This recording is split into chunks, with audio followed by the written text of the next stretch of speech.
Olá você, telespectadora. Olá você, telespectador da TV Cultura. A partir de agora, opinião litoral desta segunda-feira, 15 de abril de 2024. Participa como comentarista o Ribas Zaidan, empresário, comunicador daqui do Sistema Costa Norte, engenheiro, e o secretário de Infraestrutura e Obras de Guarujá, pré-candidato a prefeito, Adilson de Jesus, que a gente recebe com muito prazer. Zaidan, tem um currículo de obras dele aqui, do Adilson, que você falou que sabe todas de cor, é verdade isso? Cara, Boa tarde. boa tarde, Paulo. Boa Eu tarde à nossa duvido que você audiência saiba aí. todas de cor. Cara, pior que eu sei. Pior não, melhor que eu sei, né? Porque a Deus vai fazer 40 anos de Guarujá, né? Agora, esse ano. E a Deus conhece bem, né, Guarujá.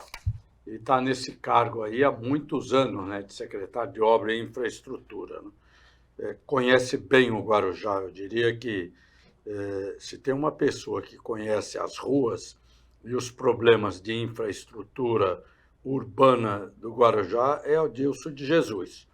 Eu até gostaria que ele falasse um pouco de seus planos e ideais para o futuro do Guarujá. Como é que ele pensa isso? Ele que hoje está aqui nessa bancada como pré-candidato. Ele é pré-candidato a prefeito. E é assim que nós vamos entrevistá-lo. Bom dia, Adilson. Bom dia, Zaidan. Paulo, obrigado pela oportunidade aí mais uma vez, a toda a sua equipe, a todos que nos assistam também. Então, a gente veio aqui para falar um pouco de obras, né? Falar das continuidades, nós já tivemos a oportunidade de estar aqui e hoje fui agraciado com esse convite e gostaria da gente continuar falando de obra. Tem essa novidade aí, ser pré-candidato, é uma história do Guarujá, uma história de muitos anos e a gente sabe exatamente quais são as necessidades e o quanto ainda tem o que fazer na cidade do Guarujá. Então, a gente quer continuar trabalhando, a prefeitura está com muitas obras nesse momento, tem muitos projetos, então ainda tem muito o que fazer esse ano e estamos aqui para ter a oportunidade de bater esse papo com você, né?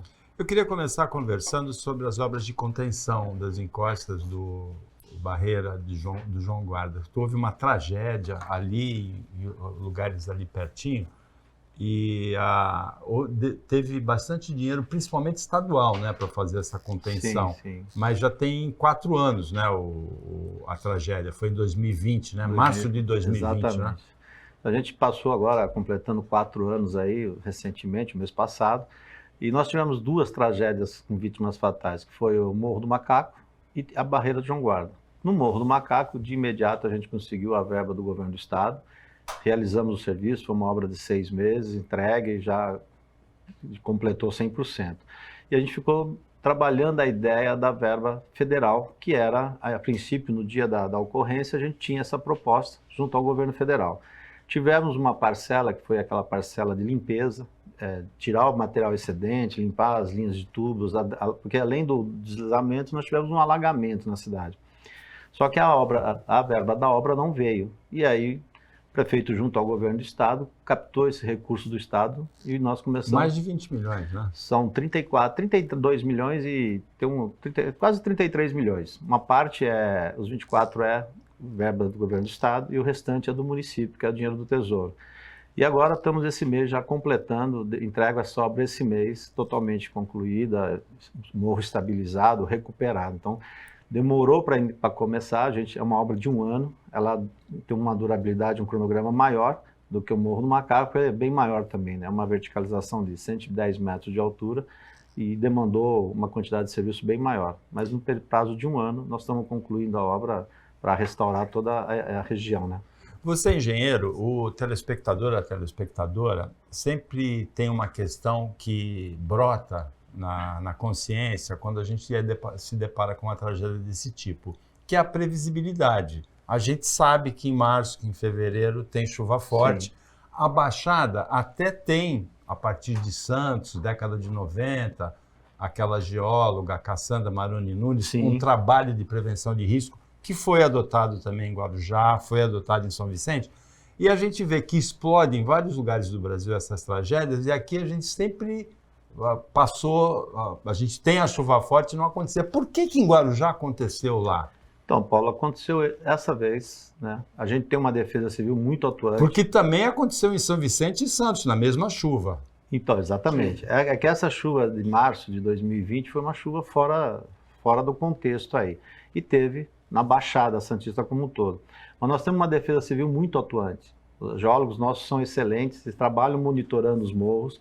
Tanto é que agora, a última tragédia que foi no Carnaval, quando pegou o litoral norte, no Guarujá não aconteceu nada, graças a Deus. E a chuva foi mais forte em Guarujá do que no litoral norte, né? Exatamente. Então, Teve assim, alguns milímetros a mais. Esse monitoramento, essa prevenção, nós temos um trabalho de limpeza dos canais, de limpeza dos morros. Então a gente tem um trabalho de prevenção. E deu certo. Só que essa de março de 2020 foi assim, uma coisa que estava fora do controle. E aonde aconteceu o deslizamento, não tinha sinais, não tinha nenhuma evidência que poderia acontecer. E teve essa fatalidade. Mas a gente trabalha forte com a Defesa Civil, a parte de engenharia dá todo o suporte, porque a gente faz visitas periódicas, nós contratamos o IPT para acompanhar a gente e fazer laudo de risco. Então a gente sabe exatamente hoje quais são os graus de risco. E onde tem grau de risco, a Defesa Civil identifica, a força-tarefa remove a família. Então a gente está fazendo uma prevenção e a gente espera nunca mais passar pelo que aconteceu, né? Vai dar. É o que se fala, né? O Adilson é engenheiro civil, ele conhece bem as características do Guarujá, né? Tanto é que essas obras de contenção que ele fez, e não só lá na barreira do João Guarda, lá, né? A gente sabe que aquela é uma ocupação desordenada, Paulo, sabe? Como boa parte do Guarujá... Que teve um componente político forte, né? Então, que ao longo desse tempo sempre teve isso, sabe? Ao longo desses anos. O próprio quartel da Polícia Militar não saiu ali na Vila Baiana, ali no Central Park, uma área ali ao lado da Vila Baiana, porque teve uma área muito grande, parte da área doada, que estava sendo doada ali pela Sobloco, que foi a idealizadora do Central Park ali, junto com a família Maluf, ali já tinha uma ocupação. E foi difícil, porque o Ministério Público era difícil de concordar ali em torno de 300 famílias. Mas Guarujá ele sofre com uma ocupação desordenada, violenta, ou sofria, né? E nunca se fez um programa habitacional. Conivência das autoridades públicas. Guarujá tinha uma prática assim, olha, eu dou um terreno para você e você pega a sua família e o entorno para votar em mim. Assim aconteceu com o Morrinho. O Morrinho foi loteado politicamente, Paulo. Traz a tua transferência de título de eleitor e eu te dou um terreno, né? Exatamente, a gente assistiu essa prática. E ainda existe isso até hoje, sabe? Menos, mas ainda existe. Então é uma irresponsabilidade da autoridade pública de deixar ocupar essas áreas de risco. Muita irresponsabilidade. Aí se vê essas tragédias que aconteceu, essa anunciada em São Sebastião, que se falava muito disso, lá em São Sebastião, o ex-prefeito Juan tentou fazer um congelamento de núcleos de invasão, não conseguiu, sabe? E vai invadindo, as pessoas vão. Nessa chuva que provocou a tragédia em São Sebastião, em Juqueí, Maresias, Toque-Toque, grande, né? Guarujá também teve a chuva forte, até maior, que a gente falou, e não teve um problema tão grave. Mas no condomínio Jardim Acapulco teve problema de inundação, não teve? O que aconteceu ali? O Acapulco foi alagamento, né? Então, nós temos ali passa dentro... Que ali é de alto padrão, né? Então, mas tem o Rio do Peixe, que passa ali, ele faz o entorno do Acapulco, só que na ponta do Rio do Peixe também tem construções irregulares de palafita. Estrangula demais o rio. Então, como a chuva foi muito forte e ainda pegou bastante esse lado da enseada, a chuva foi mais forte, inclusive na parte de Acapulco, enseada, e fez com que a vazão não foi suficiente e acabou represando no Acapulco e acabou acontecendo aquilo também no Acapulco. Vocês já conseguiram sanar essa questão? Já, a gente está trabalhando, já foi removido várias famílias, a gente está removendo, está limpando também o Rio do Peixe. Está assoreado ali? Ainda não totalmente, né? Porque ele vem desde a Praia do Perequê e passa pelo lado do Acapulco, mas a gente já está cuidando, principalmente na parte de desaladoria, tirando os móveis, tirando tudo que é jogado dentro dos rios aí, para que essa água tenha uma vazão normal. Porque foi a primeira grande enchente do Acapulco, e foi também, mas foi muita água. Então, a partir daí, a gente já começou a monitorar isso, né? Não tem rio na Baixada que não esteja assoreado, tem? Não. Há muitos anos não tem desassoreamento. Mas não se faz um projeto, um programa junto com a autoridade estadual que cuida disso daí, desassoreamento dos rios, sabe? Então você vê rio aí que você anda no meio dele com água no... Mas, Paulo, nós estamos fazendo... De quem é a atribuição do desassoreamento? É estadual, não é? Então, é estadual, mas assim, é provocado pelo município, né? Tanto é que nós estamos com duas licitações em andamento, o Rio do Meio e o Rio Santo Amaro. Com verba municipal? Não, com verba estadual. Nós estamos captando recursos, exatamente. Nós estamos captando recursos, está em processo de licitação. Atravessa mais de uma cidade. E assim, tem a característica de ser a estadual, tem muita área que é SPU, que aí já é federal, então a gente tem a área de marina, e assim acaba buscando todos os recursos, né? Área de marinha, área SPU e o município, que para nós é importante cuidar dessas famílias, dessas palafitas que não tem esse transtorno. Mas nós estamos inclusive licitando. Quando eu fiz a bacia do Rio do Meio, a macrodrenagem do Santa Rosa, a gente já começou a trabalhar com o desassoreamento do Rio do Meio. E agora estou fazendo a do Santo Antônio. E também já estamos trabalhando com o processo licitatório para desassorear o Santo Amaro. E é o único jeito de eu resolver, porque senão eu cuido do bairro e o ponto onde eu jogaria toda essa água, eu estou com uma situação crítica. Né? Agora, piscinões, essa ideia dos piscinões, eu achei maravilhosa. Ou então do bombeamento, né? Acho que é a primeira vez, né? Eu acho que é a primeira vez que se faz piscinões. Que Santos está precisando fazer, né, Paulo? Principalmente São Vicente. Guarujá saiu na frente esse negócio de piscinões. Né? O projeto da macrodrenagem do Rio Santo Amaro, que é o bairro Santo Antônio, é o maior projeto da Baixada Santista. E ali nós colocamos os 3 piscinões, os 3 reservatórios. É um total de mais de 60 milhões de litros de águas, que a gente vai captar isso durante a grande chuva. Se eu estou com a maré alta... Tem para onde bombear? Então, nós vamos jogar para dentro dos piscinões e quando a gente... Com bombeamento? Exatamente. Tem uma comporta, um sistema eletromecânico automático. Então, na hora da chuva forte e que a maré também está alta, que é o caso do rio, essa água vai toda ela para dentro dos piscinões. E qual é o custo dessa obra? 77 milhões de reais. Que foi esse custo que inviabilizou em Santos e em São Vicente, né? Então, mas a gente conseguiu um financiamento. Além da gente fazer, eu refiz os canais do Santo Antônio, depois eu vou fazer guia, sarjeta, calçada, pavimentação. Então, o objeto principal desse recurso, até podemos estar mostrando ali, o principal é a questão do alagamento. O objetivo é acabar com o alagamento. Mas eu acabo revitalizando o bairro, porque por onde eu passar eu tenho que refazer o sistema viário novo.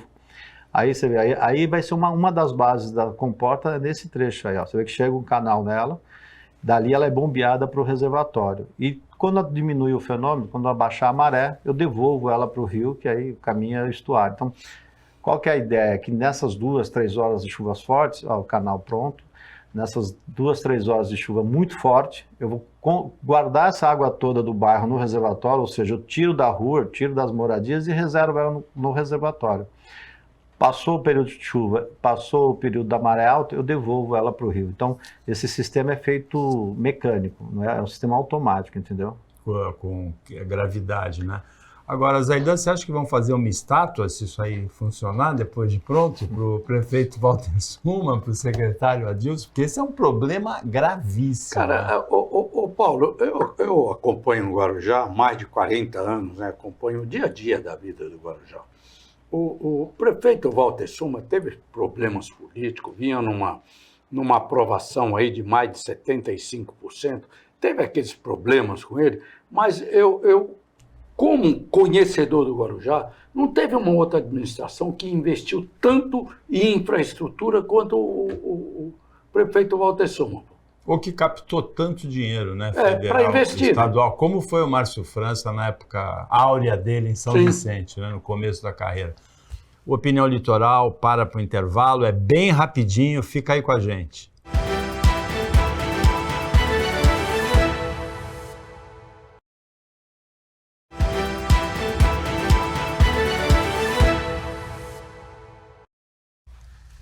Voltando com Opinião Litoral, a gente recebe hoje o secretário de Obras, de Infraestrutura e Obras de Guarujá, o Adilson de Jesus, o Ribas Zaidan, comentarista o empresário, engenheiro, comunicador daqui do Sistema Costa Norte. E a gente está falando um pouquinho de política e obras em Guarujá. Já falamos de obra, agora vamos falar um pouquinho de política, Zaidan? Você citou os problemas políticos que o prefeito Walter Suman teve com a Polícia Federal no começo desse segundo mandato, mas depois de ter sido reeleito com grande aprovação, 75%, sabe por quê? Na reeleição. Na reeleição. Olha, você obter uma aprovação dessa, são poucos prefeitos na Baixada Santista que tem uma aprovação dessa, sabe? Aconteceu aquele problema, tudo, ele está resolvendo os problemas na justiça, porque isso é questão de justiça agora, se vai inocentá-lo ou não, está lá, entendeu? Mas veja, Zaidan, o ex-prefeito Farid Madi também tem problemas graves na justiça e ele é o líder da pesquisa, né? As pesquisas mostram o Farid Madi liderando, sem o eleitor ter exata consciência se ele vai poder ser candidato ou não. Sim, mas é um problema diferente na justiça, é um problema eleitoral, né? O problema do Suman é aquela imagem que ficou, sabe, que eu acho que ele tira. O Suman é uma pessoa que sempre trabalhou pelo Guarujá, é médico, sempre atendeu, cuidou de vida, sabe? O Suman cuidou de vidas, essa é a verdade, entendeu, Paulo? Eu acho que aquilo foi uma esculhambação que fizeram com ele, aquela imagem, entendeu? Não precisava ter feito aquilo. Ele está na justiça, se vai provar ou não a inocência dele, mas não precisa esculhambar, entendeu? Ali foi encomendado, esculhambaram com a imagem do Suman. Essa é a verdade, sabe? Vai lá, leva a TV que nós vamos algemar. Não precisa, o prefeito precisa ser algemado, não é bandido, cara. Sabe? É isso que você acha também, Adilson? Como é que você viu esse episódio? Como é que você sentiu a repercussão desse episódio? Então, o que eu senti é que a gestão ela está muito eficiente. A gestão desse governo, nesses últimos 7, vamos completar 8 anos, a gestão é muito boa. Quando você fala dos feitos na cidade, a questão da iluminação, a questão de segurança, a questão de saúde, questão de obras, questão de educação, tudo isso foi um marco. A gente vinha há muito tempo e eu acho difícil uma nova gestão suprir a quantidade de feitos. Então, o problema que aconteceu, que foi citado aqui, eu acho que tem os órgãos oficiais para cuidar disso. Mas, assim, uma coisa que eu garanto, eu faço parte da gestão, eu tenho quase 700 milhões de reais de obras executadas. Estamos aí... Hoje, atualmente, nesse momento, são 23 obras em execução, 250 milhões de reais, essas macro-drenagens, o Morro, a Avenida Dom Pedro, estamos licitando novas obras, comecei a fazer obra no Guaiúba, Munduba, ali entre Guaiúba e Tombo, assim, Paicará, tem obra na cidade inteira. E a gente vê, estou entregando 2 unidades de saúde, o Centro de Especialidade Odontológica, mais o Centro de Especialidade da Mulher. Então, assim, a gestão é muito forte, a gestão é muito boa. Então, eu tenho certeza que isso supera qualquer coisa. Então, o que eu vejo, principalmente por estar na Secretaria de Infraestrutura e Obras e estar envolvido, a gente participa muito de todas as secretarias. Porque se tem obra na educação, sou eu que faço. Se tem obra no esporte, sou eu que faço. Tem obra na cultura, e todas as secretarias se apoiam, se estruturam na Secretaria Adilson, que obra desses... Você está nos 8 anos da gestão? 8 anos, vou completar 8 anos. É o 8º ano esse, Isso. né? Que obra você, assim, quando você vai dormir, você fala assim, eu tenho muita satisfação de ter feito essa obra. E qual que você fala assim, eu queria ter feito e não consegui? Será que numa próxima oportunidade eu consigo fazer? Quais são as principais? Sua pergunta é bem interessante. Eu já fiz esse teste comigo e mudou. Mudou porque chegou sempre uma obra tão importante quanto a anterior. Eu acho assim, pelo momento, pelo comitê de crise que nós criamos, pelo tempo que foi dedicado, junto com as notícias tristes que chegavam, os morros foi um marco. Mas assim, ele foi muito... Você pensa assim... com deslizamento de encosta no João Guarda e no Macaco Molhado, nunca mais? Nesses 2 lugares que eu mexi, nunca mais. E o que eu falei, o resto a gente está monitorando. Mas em especial, além de ser uma obra de engenharia muito complicada, a gente usa uma tecnologia de rapel para ficar o pessoal pendurado, você pode ver as imagens. Eu tenho esse que eu estou fazendo agora tem 110 metros de altura, sendo 60 numa vertical total. Então, assim, Olha lá as imagens, olha como é que a gente trabalha, a máquina ali Você que é engenheiro civil aí, Paulo. Então, essa obra, além dela ser uma obra especial de engenharia, ela tem um resultado humanitário, um resultado para a população do entorno muito forte. A parte social dessa obra, ela pesa muito. Então, eu com certeza coloco essa obra no meu currículo como sendo uma das obras mais especiais que eu fiz. Guarujá tem uma obra antiga de contenção na Ademar de Barros, perto do viaduto. Sim, exatamente. Do viaduto Mariano, né? Exatamente. Florisberto Mariano. Florisberto Mariano, da Puglisi ali. que é uma obra de contenção protendida, né? É a mesma tecnologia. Ali não é Puglisi, é perto da Puglisi, mas é na Ademar de Barros. Na alça da Ademar de Barros, pegando a Puglisi, é bem ali no início. É antiga, né? E é protegido ali, né? Você vê, e tá lá, tem a mesma técnica do jateamento, que é uma encosta íngreme também, exatamente. Né? Então, assim, qual é a preocupação? Primeiro, você precisa conter essa terra. E o nosso terreno é muito rochoso. Então, você tem muita pedra solta no solo do Guarujá. Então, você precisa conter e, ao mesmo tempo, segurar. Por isso que a gente atiranta. A barreira de João Guarda, os tirantes têm 7 a 8, 9 metros de profundidade. Para me travar a malha de ferro para poder jatear o concreto e aquilo ter estabilidade. Essa eu não fui ver ainda, é atirantada também? É atirantada. Então, assim, todo esse material é o que a gente tem de engenharia. É o que a norma técnica nos sugere nessas grandes encostas, rodovias, você pode ver, sempre tem esse tipo de tratamento. Então, essas duas obras têm sim um fator muito especial. Agora, em termos de obra assim, de grande porte, a macrodrenagem, que nós citamos já aqui, essa técnica, esse projeto ousado, o investimento, fica tudo enterrado. Então, às vezes, o prefeito não gosta de fazer um investimento tão alto para depois a gente guardar. Mas também nós temos a formação do prefeito, é médico. Então... Você diz que tem 40 anos de Guarujá e tem 40 anos de engenharia, 30 de engenharia. 35 de engenharia. Antes das mudanças climáticas, a tubulação das manilhas era menor, né? Sim. Hoje tem uma necessidade de um diâmetro maior das manilhas, né? Tanto é que onde eu estou fazendo a macro e a microdrenagem atual, eu estou trocando a tubulação. Porque assim, também o dimensionamento é o volume de água versus a quantidade da população. E a gente faz para chuva de 30 anos, exatamente, ou chuva de 40 anos. Né? Isso mudou muito. Tanto é que os estudos novos é para 100 anos. Você sabe que isso vai mudar. E é difícil você voltar no mesmo lugar e refazer uma drenagem. E é o que nós estamos fazendo agora. Todos os bairros que nós estamos entrando, a própria Dom Pedro também, a gente está refazendo essa tubulação. E é verdade, é fato. Antigamente era 40, o diâmetro era de 40. 40 é o primeiro diâmetro que o tubo é armado, então você pode fazer uma sobrecarga nele, e de 30 que aí você não pode ter sobrecarga. Então usava 30 calçada, essas coisas, e o 40 seria, vamos dizer assim, leito carroçável, o diâmetro maior que o pessoal fazia, e colocava o grande nas macrodrenagens. Hoje é galeria, né? Ia completar os anéis, né? Aí a macrodrenagem é que tinha um dimensionamento melhor, e você ia para os canais, você ia para a galeria. Tanto é que nas obras que eu estou fazendo, a gente usa hoje a duela, que chama, né? Que são aqueles pré-fabricados prontos. Aqueles anéis enormes, né? Encaixe, bolsa, né? Então, assim, é uma conta, né? É uma matemática. É quantidade de pessoas versus fluxo. Hoje... Ainda tem um efeito a mais aí, que é a impermeabilização do solo. Ou seja, a água corre mais rápido para a drenagem, né? Corre. Nós temos um lençol freático aí que também contribui muito para nossas linhas de drenagem. Ou seja, você, em grandes chuvas... É o contrário, a drenagem pega o lençol freático. Então, assim, você tem vários fatores que hoje você dimensiona uma macro-drenagem baseado nesses índices. E também o controle, né? Então, à medida que vai chovendo mais, vai tendo mais recepção de água, a gente vai mudando um pouco esse cálculo aí. Mas a técnica é aumentar linhas de 40, 50 anos atrás, praticamente todas a gente tem que refazer, todas. Bertioga também, né? Sim. Praia Grande, né?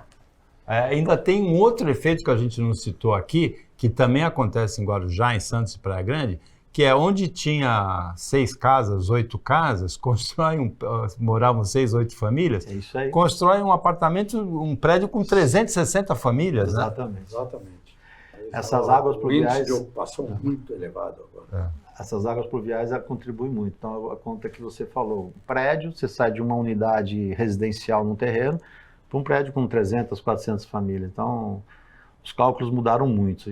Mudou tudo, mudou o volume de água em cada chuva, que é aquele efeito banheira, né, exatamente. do Al Gore, né, daquele filme Uma Verdade Inconveniente. Então, muito mais água de cada vez, como aconteceu em 2020, como aconteceu no ano passado. Mudou a impermeabilização do solo e mudou também a ocupação, multiplicou. Demanda por tratamento de esgoto, demanda por abastecimento de água. É outro cenário. E o fator fixo que não muda é a nossa topografia plana, a nossa no baixada. Nível do mar. Estamos numa ilha, então assim, você aumenta tudo isso que você falou, porém o ponto de deságua é o rio. Como nós falamos, o rio acaba tendo um nível, está tudo saturado, todos eles saturados. Então, com toda essa matemática, se você tenta aumentar muito o diâmetro de uma tubulação, você perde o recobrimento. Então, a gente está indo para as galerias. Então, estamos fazendo sessões de galerias maiores, de 2,5, 3 de largura. No caso da Dom Pedro, eu fiz 8 metros de largura no canal, para que a gente possa absorver e, por ser plano, ter condições da quantidade de água caminhar. Né? É o que eu falei, quem resolver vai ter estátua aí, como tem estátua do Saturnino de Brito em Paris, e deveria ser em Santos. Deveria ser em Santos. Não lá. Ou em resolver os problemas dos canais, né? Exatamente. O Opinião Litoral volta depois do intervalo, que é bem rapidinho. Fica com a gente.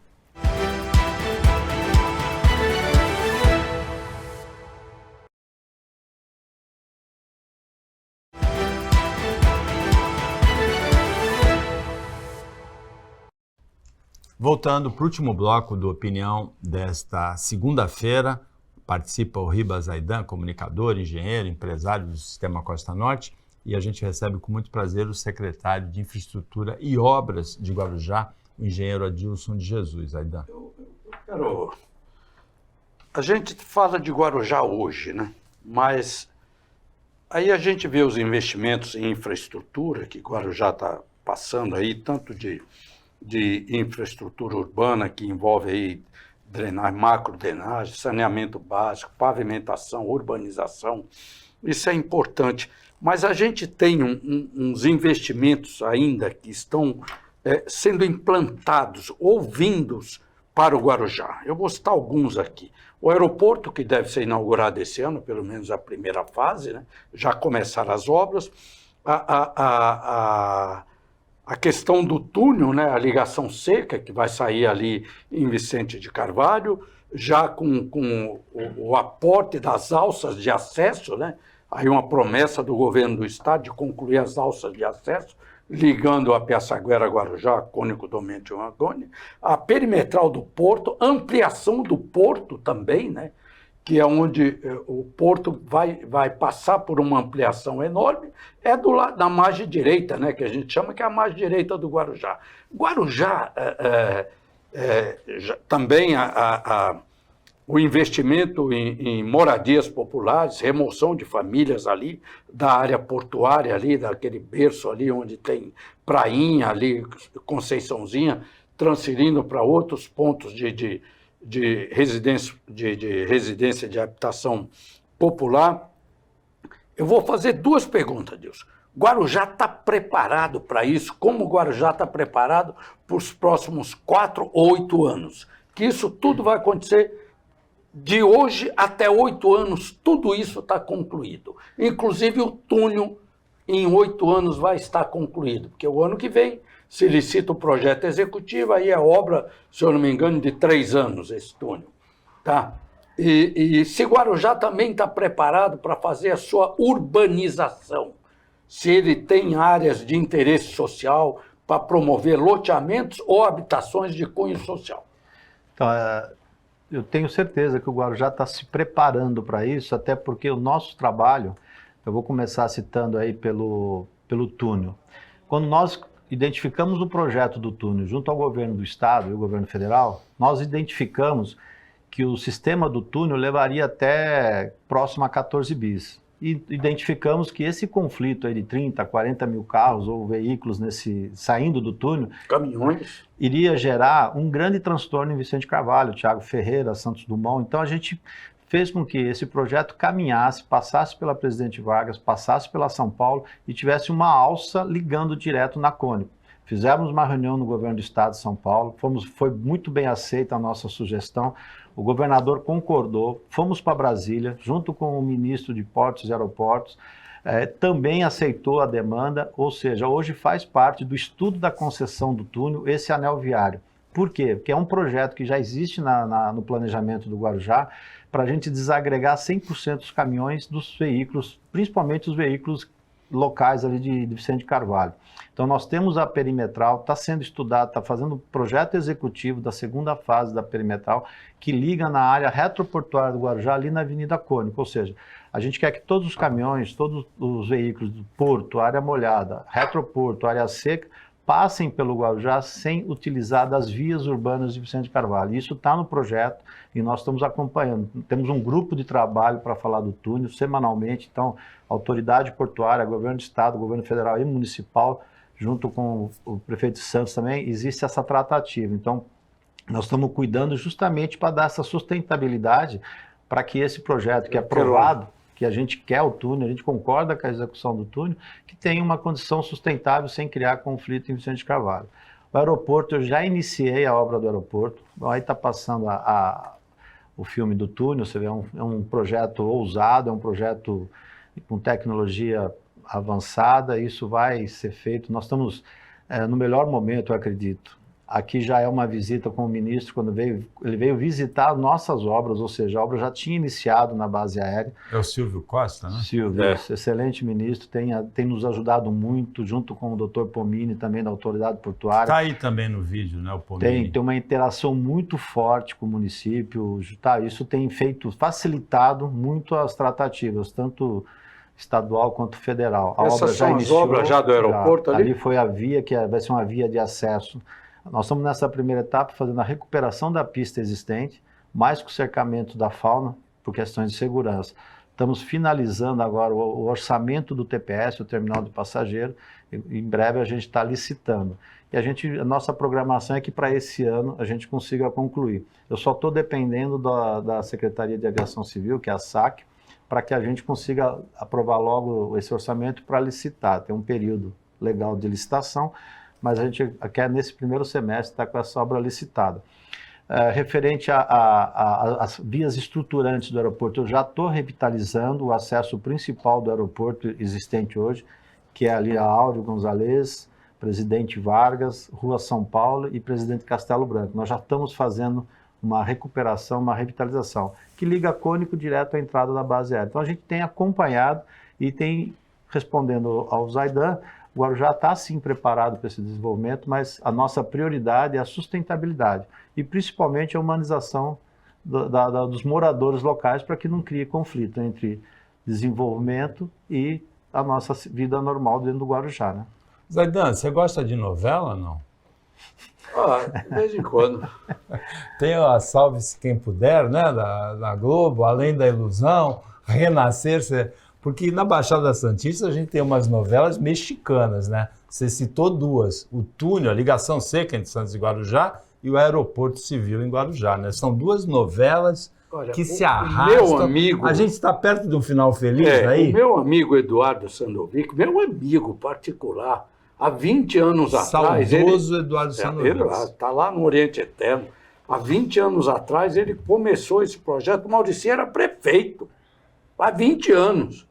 Mas agora vai sair. Agora, eu lembro de uma declaração de um ministro da Aeronáutica, ele tinha ascendência japonesa. Eu lembro. Um ministro da Aeronáutica, em 97. Ele falou, era em um mês de abril, ele falou, até outubro o aeroporto vai estar funcionando. Em 97. Era o Mauricinho o prefeito. Era Canachiro, acho. Mas ele não falou qual ano que era o outubro, né?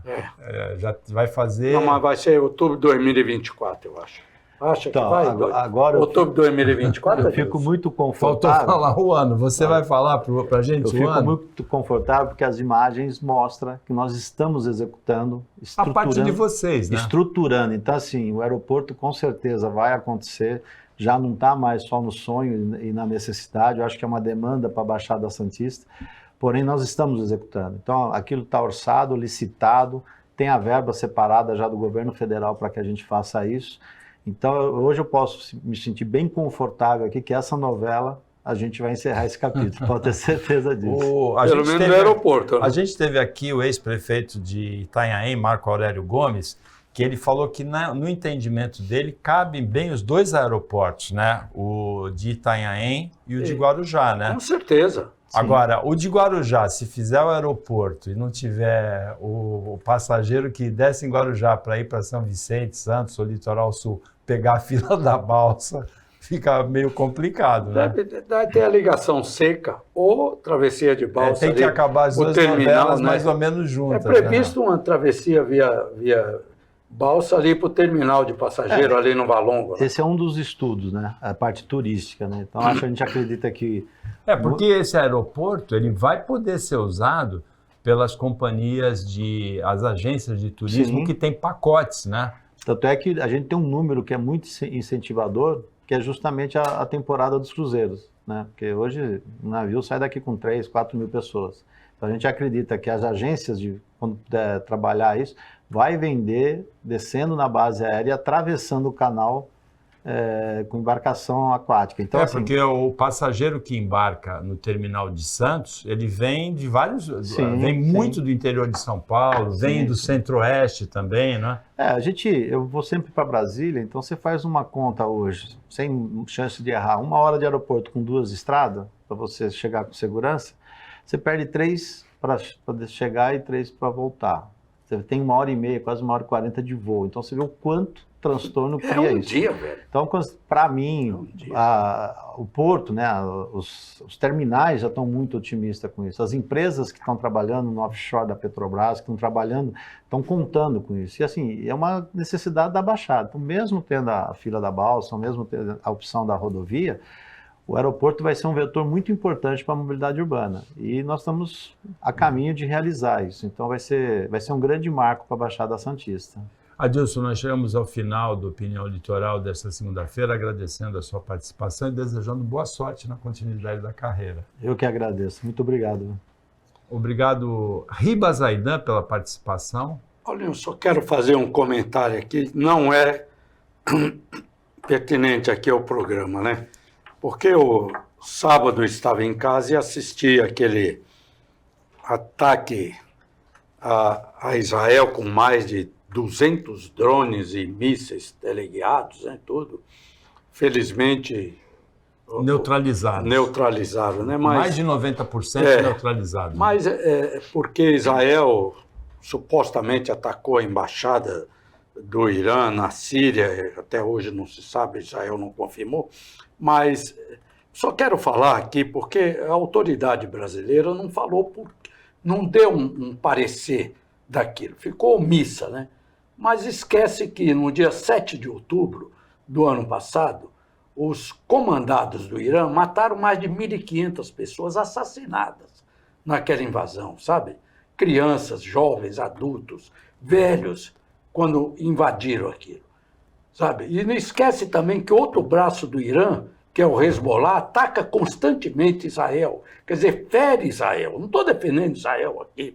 E não esquece também que outro braço do Irã, todos terroristas, são os Houthis, atacam constantemente embarcações de diversas nações. Então, quer dizer, não é o Irã diretamente atacando, mas são os cupinchas deles, os mandados deles, armados por eles, atacam constantemente o Estado judeu. A guerra é um horror de ambos os lados e a gente só pode lamentar que no século XXI a humanidade ainda não tem aprendido a resolver os conflitos através do diálogo e não da guerra, do morticínio, das vítimas, mulheres, crianças, enfermos, idosos, que não tem nada a ver com o que os políticos deliberam ou com o que os terroristas também deliberam. Ribas Aidan, obrigado pela participação. A gente agradece o trabalho da equipe técnica e de jornalismo do Sistema Costa Norte e principalmente a você que acompanhou a gente mais essa edição. Até amanhã, nesse mesmo horário, depois do Jornal Litoral, e uma ótima semana para você que você merece.